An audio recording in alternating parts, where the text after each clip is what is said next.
Hi hello నమస్తే. ఈరోజు topic వచ్చేసి rabies vaccine. So rabies vaccine ఎప్పుడు తీసుకోవాలి, తీసుకోవడం వల్ల ఉపయోగాలు ఏంటి, తీసుకోకపోతే జరిగే ప్రమాదాలు ఏంటి. సో రేబిస్ వ్యాక్సిన్ అనేది కుక్క, గబ్బిలం అండ్ పిల్లి ఇలాంటి జంతువులు ఏదైనా కరిచినప్పుడు వాటి లాలాజలం ద్వారా మనకి రేబిస్ వ్యాక్సిన్ అనేది బాడీలో వైరస్ పాకుతుంది. సో అది చాలా ప్రాణాంతకం. అది ఒక్కసారి లక్షణాలు వచ్చిన తర్వాత ట్రీట్మెంట్ చేయడం చాలా కష్టం. చనిపోవడం తప్ప దానికి ఏ ట్రీట్మెంట్ ఉండదు ఎన్ని కోట్లు ఇచ్చినా. సో అది ప్రివెంటివ్గా మనం వ్యాక్సిన్ ఇమ్మీడియట్గా ఏదైనా జంతువు మనల్ని కరవగానే ఇమ్మీడియట్గా సోప్తో దాన్ని క్లీన్గా కడిగేసి ఇమ్మీడియట్ డాక్టర్ దగ్గరికి వెళ్ళి ఆ వ్యాక్సిన్ తీసుకోవాలి.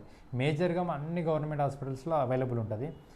ఇనిషియల్గా ఆ లక్షణాలు ఏంటి అంటే 2 to 3 monthsలో వస్తాయి. అండ్ కరిచే ప్లేస్ని బట్టి ఫేస్లో, నెక్ ప్లేస్లో కరిస్తే, బ్రెయిన్కి దగ్గరగా ఉన్న ప్లేస్లో కరిస్తే ఇమ్మీడియట్గా ఎఫెక్ట్ అవుతుంది.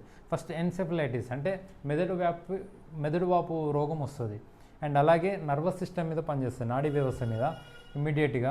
దాని మీద పనిచేసినప్పుడు మనకు శ్వాసకోశ ప్రాబ్లం కానీ, శ్వాస తీసుకోవడం, వాటర్ తాగితే మింగలేకపోవడం, అలాగే ఏదైనా వాటర్ని చూసినా భయపడడం, వాటర్ ఫోబియా కానీ, అండ్ అలాగే ఎయిర్ ఫోబియా, లైట్ని ఎక్కువ చూడలేరు బయటకు వచ్చి, ఇలాంటి లక్షణాలు ఎక్కువగా ఉంటాయి. ఈ లక్షణాలు వచ్చిన తర్వాత కాపాడడం చాలా కష్టం. సో కరవగానే ఇమ్మీడియట్గా క్లీన్ చేసుకొని ట్రీట్మెంట్ తీసుకోవాలి.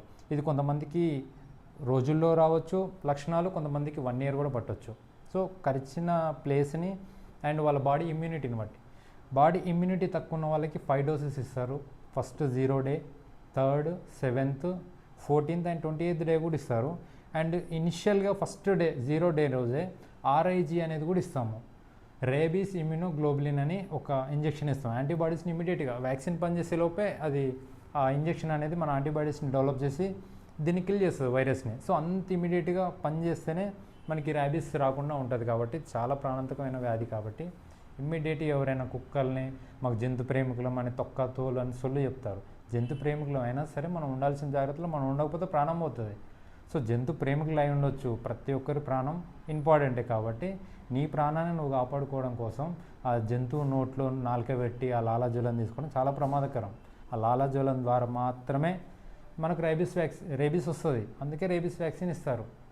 సో ప్రతి ఒక్కరికి నేను చేసే అడ్వైజ్ ఏంటంటే ఏదైనా కుక్క కరవగానే క్లీన్ చేసుకొని ఇమ్మీడియట్గా వ్యాక్సిన్ తీసుకోవాలి. ఫస్ట్ RIG తీసుకోవాలి, ఇమ్మీడియట్గా 0 వ్యాక్సిన్ ఏదైతే ఉంటుందో అది తీసుకోవాలి. తర్వాత డోసెస్ 4 doses అని ఇమ్యూనిటీని బట్టి 5th dose కూడా తీసుకోవాలి. ఇది చాలా చాలా చాలా ఇంపార్టెంట్. అందుకే మనకు చిన్నప్పటి నుండి ఉండేది కుక్క కాటుకు చెప్పు దెబ్బ అని ఒక ప్రమోషన్ కూడా చేశారు. కానీ స్టిల్ గ్రామీణ ప్రాంతాలలో RMPలకి చాలామందికి ఇది ఐడియా లేదు.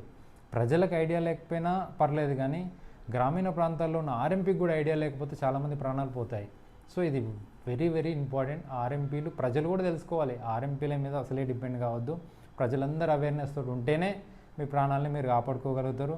జంతు ప్రేమికులం అని కుక్కల నోట్లో తలకాయలు పెట్టి, నాలుకలు పెట్టి నాకడం, మూతులు నాకడం అనేది చాలా రాంగ్ కాన్సెప్ట్. సిటీలో అదేదో ప్యాషన్ స్టైలు అనుకుంటారు. చాలా రాంగ్ వే. కుక్కని పెంచుకో, దానికి ఒక ట్రైనింగ్ ఇచ్చి అన్నీ చేసుకుంటే యూజ్ఫుల్. ఇప్పుడు గొర్రెలు కాసేటోడికి అప్పట్లో అవి ఇవి వచ్చి పడతాయనో కుక్క అవసరం. సిటీలో ఎందుకు పెంచుతారో కూడా నాకు అర్థం కాదు. ఆ కుక్కతో పెద్ద యూజే ఉండదు, విశ్వాసం ఉంటుంది అది ఇది అంటాం. కానీ ఊర్లో ఎవరికైతే అవసరమో వాడు పెంచుకోవడం కరెక్ట్ నా దృష్టిలో. సిటీలో ఉండి టైంపాస్ పెంచుకొని దాని ద్వారా రోగాలు తెచ్చుకొని నీ ద్వారా ఇంకోటి సఫర్ అయ్యి ఇవన్నీ చేయొద్దు. కుక్కలు అవసరం ఉన్న వాళ్ళు పెంచుకొని జాగ్రత్తగా ఉండండి. వ్యాక్సిన్ తీసుకోండి ఏదైనా కరిస్తే. Thank you. Please subscribe to my channel.